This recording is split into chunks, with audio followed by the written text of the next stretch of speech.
ಸದ್ಯಕ್ಕೆ ಸೈಲೆಂಟ್ ಆದ ರೆಬಲ್ಸ್. ಯತ್ನಾಳ್ ಉಚ್ಚಾಟನೆಯ ಬಳಿಕ ಸೈಲೆಂಟ್ ಆಗಿದ್ದಾರೆ ರೆಬಲ್ಸ್ ಟೀಮ್. ಬಹುದಿನಗಳಿಂದ ಇನ್ಆಕ್ಟಿವ್ ಆಗಿರುವ ಅತೃಪ್ತ ಬಣ, ಒಂದು ಅತೃಪ್ತ ಬಣ ಇದೆ. ಬಹಳ ದಿನಗಳಿಂದ ಸೈಲೆಂಟ್ ಆಗಿದ್ದಾರೆ. ಯತ್ನಾಳ್ ಉಚ್ಚಾಟನೆ ಯಾವಾಗ ಆಯ್ತು ಅವಾಗಿಂದ ಬಹಳ ಸೈಲೆಂಟ್ ಆಗಿದ್ದಾರೆ. ಅತೃಪ್ತ ಬಣ ಇನ್ಆಕ್ಟಿವ್ ಆಗಿಬಿಟ್ಟಿದ್ದಾರೆ. ಬಿಜೆಪಿಯಿಂದ ಯತ್ನಾಳ್ ಉಚ್ಚಾಟನೆ ಆಗಿ 6 ತಿಂಗಳಾಗಿದೆ, ಆದ್ರೆ ಯಾರು ಕೂಡ ಮಾತಾಡ್ತಿಲ್ಲ.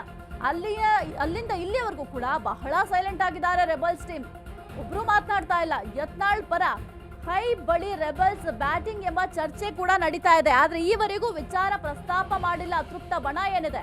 ಬಿಜೆಪಿಯಲ್ಲಿ ಬಹಳ ದಿನಗಳಿಂದ ಈ ಒಂದು ಅತೃಪ್ತ ಬಣ ಇದೆ. ಆದ್ರೆ ಎಲ್ಲೂ ಕೂಡ ಈಗ ಏನು ಯತ್ನಾಳ್ ಉಚ್ಚಾಟನೆ ಮಾಡಿದ್ದಾರೆ ಆ ಒಂದು ವಿಚಾರವನ್ನ ಮಾತನಾಡ್ತಾ ಇಲ್ಲ. ಹೈಕಮಾಂಡ್ ಜೊತೆ ಚರ್ಚೆ ಮಾಡ್ತಾರೆ ಈ ಒಂದು ವಿಚಾರ ಅಂತ ಕೂಡ ಹೇಳಲಾಗ್ತಿತ್ತು. ಆದ್ರೆ ಎಲ್ಲೂ ಕೂಡ ಈ ಒಂದು ವಿಚಾರವನ್ನ ಪ್ರಸ್ತಾಪ ಮಾಡ್ತಾ ಇಲ್ಲ. ಬಹಳ ಇನ್ಆಕ್ಟಿವ್ ಆಗಿದ್ದಾರೆ.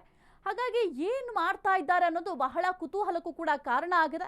ಮೌನವಾಗಿರುವಂತೆ ಏನಾದರೂ ಹೈಕಮಾಂಡ್ ಏನಾದರೂ ಸೂಚನೆ ಕೊಡ್ತಾ ಅನ್ನೋ ಪ್ರಶ್ನೆ ಕೂಡ ಸದ್ಯಕ್ಕೆ ಮೂಡ್ತಾ ಇದೆ. 6 ತಿಂಗಳಾಗಿದೆ ಯತ್ನಾಳ್ನ ಪಕ್ಷದಿಂದ ಉಚ್ಚಾಟನೆ ಮಾಡಿ.